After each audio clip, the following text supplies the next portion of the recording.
ഇന്ന് നമുക്ക് കുറച്ച് ഇഡിയോമാറ്റിക് എക്സ്പ്രഷൻസ് പഠിക്കാം. ഇന്ന് നമ്മൾ പഠിക്കാൻ പോകുന്ന idioms: a slip of the tongue, a slip of the pen, a snake in the grass, add fuel to fire, castles in the air. ഇനി നമുക്ക് അതിൻ്റെയൊക്കെ മീനിങ് എന്താണ് എന്ന് ഓരോന്നായിട്ട് നോക്കാം. A slip of the tongue, എന്താണ് ഇതിൻ്റെ മീനിങ്? നമ്മൾ സംസാരിക്കുമ്പോൾ ചിലപ്പോഴൊക്കെ നമ്മൾ അറിയാതെ, ഒട്ടും നമ്മൾ വിചാരിച്ചിരിക്കാതെ ചില മിസ്റ്റേക്സ്, ഒരു വാക്ക് ഉപയോഗിക്കുന്നതിന് പകരം വേറൊരു വാക്ക് ഉപയോഗിക്കുക, അങ്ങനെയൊക്കെ വരാറില്ലേ? നമ്മൾ ആഗ്രഹിച്ചിട്ടാവില്ല, പക്ഷേ അത് പെട്ടെന്ന് നമ്മുടെ നാവിൽ നിന്ന് വന്നു പോകുന്നതാണ്. അപ്പോൾ ചിലപ്പോൾ അത് നെർവസ്നെസ് കൊണ്ടാകാം, അതല്ലെങ്കിൽ അറിയാതെ അങ്ങനെ വന്നു പോകുന്നതാണ്.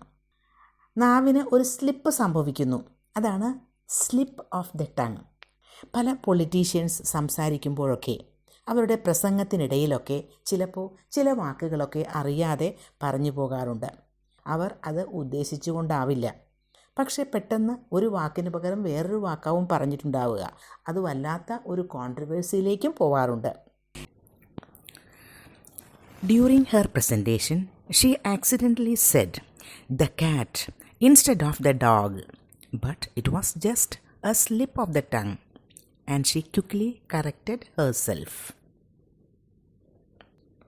പ്രസൻറ്റേഷൻ്റെ സമയത്ത് അവൾ അബദ്ധത്തിൽ ദ ഡോഗ് എന്ന് പറയുന്നതിന് പകരം ദ കാറ്റ് എന്ന് പറഞ്ഞു പോയി. അത് ഒരു സ്ലിപ്പ് ഓഫ് ദ ടങ് ആയിരുന്നു. അവൾ പെട്ടെന്ന് തന്നെ അത് കറക്റ്റ് ചെയ്യുകയും ചെയ്തു. ഇനി വേറൊരു ഇഡിയം നോക്കൂ, A slip of the pen. A slip of the pen എന്ന് പറയുന്നത് നമ്മൾ എഴുതുമ്പോൾ വരുത്തുന്ന മിസ്റ്റേക്കാണ്, അബദ്ധത്തിൽ വരുത്തുന്ന മിസ്റ്റേക്ക്.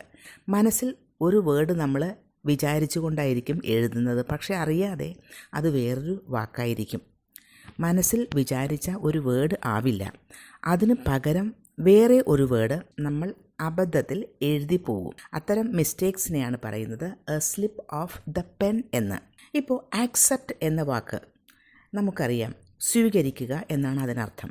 അതിന് പകരം എക്സെപ്റ്റ് എന്ന് എഴുതിയാലോ? അതുപോലെ തന്നെ ദ എന്നതിന് പകരം ദാറ്റ് എന്ന് എഴുതുക, ഹി എന്നതിന് പകരം ഷീ എന്ന് എഴുതുക.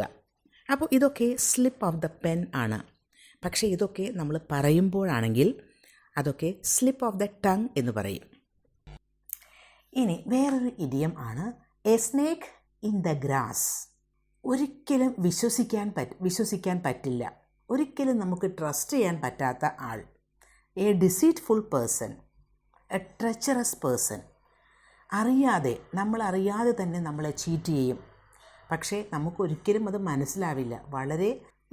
നമ്മളെ ഉപദ്രവിക്കുന്ന ഒരാളാണ് അത്, നമുക്ക് മോശമായ കാര്യങ്ങൾ ചെയ്യുന്ന ഒരാളാണ്, നമ്മളെ ചതിക്കുന്ന ഒരാളാണ് എന്ന് നമുക്ക് ആളെ മനസ്സിലാവില്ല.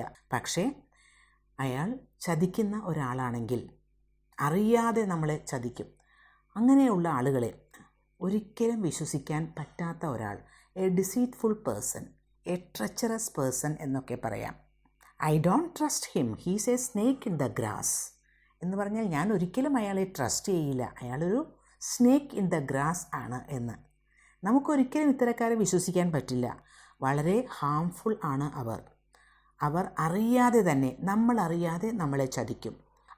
അവർ അങ്ങനെയാണ് എന്ന് നമുക്കൊരിക്കലും തോന്നില്ല, പക്ഷേ ഉപദ്രവകാരികളായിരിക്കും അത്തരക്കാരെ നമുക്ക് a snake in the grass എന്ന് പറയാം. ഇനി വേറൊരു ഇഡിയം ആണ് add fuel to fire. Add fuel to fire. Already മോശമായ, അതായത് വളരെ മോശമായ ഒരു സിറ്റുവേഷൻ, ആ മോശമായ സിറ്റുവേഷനെ ഒന്നുകൂടി മോശമാക്കിയാലോ?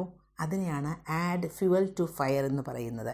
മലയാളത്തിൽ നമ്മൾ പറയില്ലേ എരിതീയിൽ എണ്ണയൊഴിക്കുക എന്ന്, അത് തന്നെ. To make a bad situation worse. I didn't mean to add fuel to the fire, but my joke seem to make the argument verse.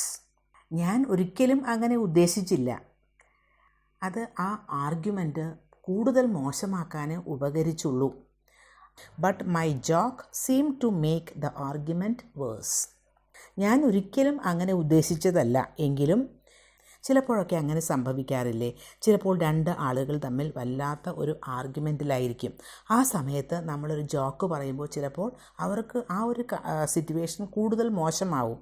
To intensify A conflict അല്ലെങ്കിൽ ഒരു പ്രോബ്ലം, ഒരു കോൺഫ്ലിക്റ്റിനെ കൂടുതൽ മോശമാക്കാൻ അത് സഹായിക്കും. അതാണ് ആഡ് ഫ്യുവൽ ടു ഫയർ എന്ന് പറയുന്നത് കൊണ്ട് ഉദ്ദേശിക്കുന്നത്.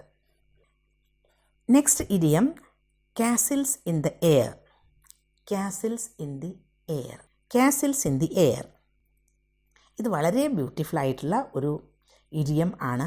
നമ്മൾ ചിലപ്പോൾ ചില കാര്യങ്ങളൊക്കെ ഒട്ടും നടക്കാത്ത കാര്യങ്ങളാണെങ്കിൽ പോലും നമ്മളിങ്ങനെ ഇമാജിൻ ചെയ്യും. അതൊക്കെ ഒരു സ്വപ്ന ലോകത്താവും. പല പല കാര്യങ്ങൾ ഇങ്ങനെ ഇമാജിൻ ചെയ്തിട്ട് അതൊരിക്കലും സംഭവിക്കില്ല എന്ന് നമുക്ക് തന്നെ അറിയാം. എങ്കിലും പലതും ഇങ്ങനെ നമ്മുടെ മനസ്സിൽ പല ആഗ്രഹങ്ങളുണ്ടാവും. ആ ആഗ്രഹങ്ങളൊക്കെ മനസ്സിൽ വെച്ചുകൊണ്ട് നമ്മൾ പല സ്വപ്നങ്ങൾ കാണും. സംഭവിക്കാൻ സാധ്യതയില്ലാത്ത കാര്യങ്ങളായിരിക്കും, എങ്കിലും നമ്മൾ സ്വപ്നം കാണും. അത്തരത്തിൽ സ്വപ്നം കാണുക, അതായത് ഒട്ടും സംഭവിക്കാനിടയില്ലാത്ത കാര്യങ്ങൾ നമ്മളിങ്ങനെ സ്വപ്നം കാണുക, അതിനെയാണ് കാസിൽസ് ഇൻ ദി എയർ എന്ന് പറയുന്നത്. He's always building castles in the air, talking about starting his own business, but he never takes any action. അവൻ എപ്പോഴും ഇങ്ങനെ മനസ്സിലിങ്ങനെ കൊട്ടാരങ്ങൾ കെട്ടിക്കൊണ്ടിരിക്കും എന്ന് പറയില്ലേ, അതാണ്. പക്ഷേ അവൻ മനസ്സിലിങ്ങനെ സ്വപ്നം കാണുന്നത് എന്തിനെക്കുറിച്ചാണ്? He's always talking about starting his own business. എപ്പോഴും ഇങ്ങനെ സംസാരിച്ചു കൊണ്ടിരിക്കും. അതായത് ഞാൻ സ്വന്തമായിട്ടൊരു ബിസിനസ് തുടങ്ങും എന്നതിനെ പറ്റിയൊക്കെ അവൻ എപ്പോഴും സംസാരിച്ചു കൊണ്ടിരിക്കും. അതൊക്കെ he always building castles in the air. അങ്ങനെ മനസ്സിലിങ്ങനെ കൊട്ടാരങ്ങൾ പണിയുക എന്ന് പറയും നമ്മൾ. അത് മനസ്സിൽ അവനിങ്ങനെ സ്വപ്നം കാണുന്നതാണ്. He never takes any action. പക്ഷേ അവൻ ഒരിക്കലും ഇത്തരം കാര്യങ്ങളൊന്നും പ്രവൃത്തിയിൽ കൊണ്ടുവരാറില്ല. അപ്പോൾ ഇന്നത്തെ ഇഡിയംസൊക്കെ ഹെൽപ്ഫുൾ ആയിരിക്കും എന്ന് വിചാരിക്കുന്നു.